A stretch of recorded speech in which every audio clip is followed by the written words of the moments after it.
7 decades as the Queen of the Great Britain and the Commonwealth, Queen Elizabeth II has passed away on September 9, 2022.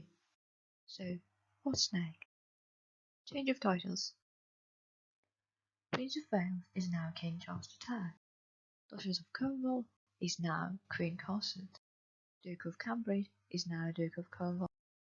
Duchess of Cambridge is now Duchess of Cornwall. There are probably going to be more title changes, but that's for another video.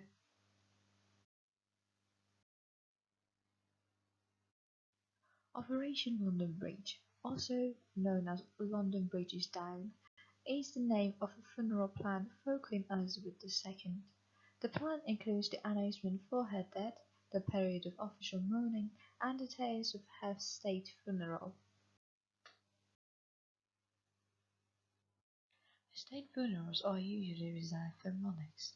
The last such funeral was held in 1952 for King George VI. In addition, very expectationally, the state funeral may be held to honour a highly distinguished figure, with the approval of the monarch and the Parliament, like Sir Winston Churchill's in 1965. Other funerals, such as Prince Philip's or Lady Diana's, were ceremonial funerals.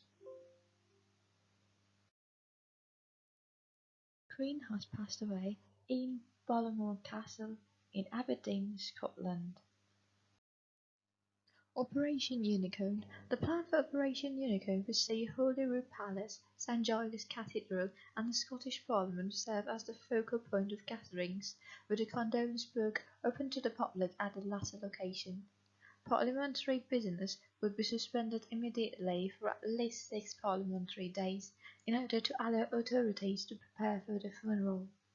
The Parliament would then prepare a motion of condolence within 72 hours of reconvening. The Queen's coffin would first lie in repose at Holyrood Palace, followed by a service of reception at St Giles Cathedral in Edinburgh. Following this, the coffin would then be transported to Waverley Station and then taken by the royal train to London if possible. Otherwise, the coffin would be taken by plane to London and received by the Prime Minister and Cabinet Ministers.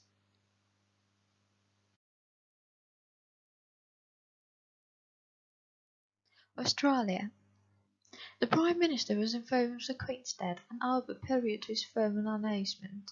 The Prime Minister wears a black tie immediately after his announcement. The Prime Minister and Governor-General returned to Canberra to make their statements before departing for London with the Royal Australian Air Force. If not scheduled to sit, the Parliament was recalled to meet to pass a condolence motion. A flag notice was issued instructing flags to fly at half-mast immediately for the next 10 days, except on the day the accession of King Charles III is proclaimed.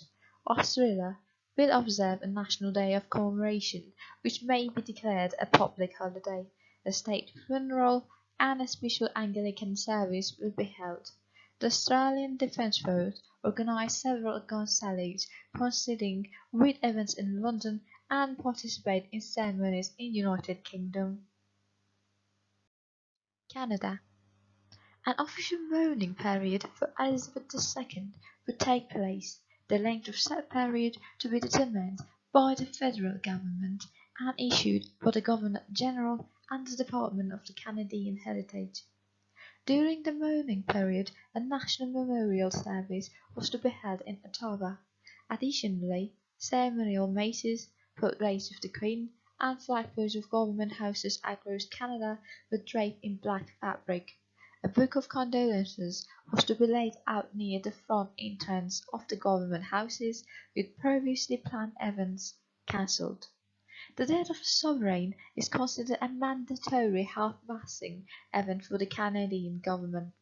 Flags on all federal buildings and establishments in Canada and abroad were flown at half-mast from the notification of death until the sunset on the day of the funeral or memorial service. A specific attire would be worn during the official mourning period. New Zealand. Once informed, the head of the Ministry for Culture and Heritage had to request the flying of the flag of New Zealand at half-mast on government buildings and other chosen facilities up to the day of the funeral, excluding the day the new sovereign is proclaimed. 21-gun salutes will also be ordered at appropriate times. The state memorial service is expected, although decisions on accompanying events as well as government protocol will be determined by the Prime Minister. New Zealand Defence Force personnel will participate in overseas ceremonies. Death of a monarch, especially a loved one, is quite a sad but yet historical event. In the following days we will have more information of what's going to happen.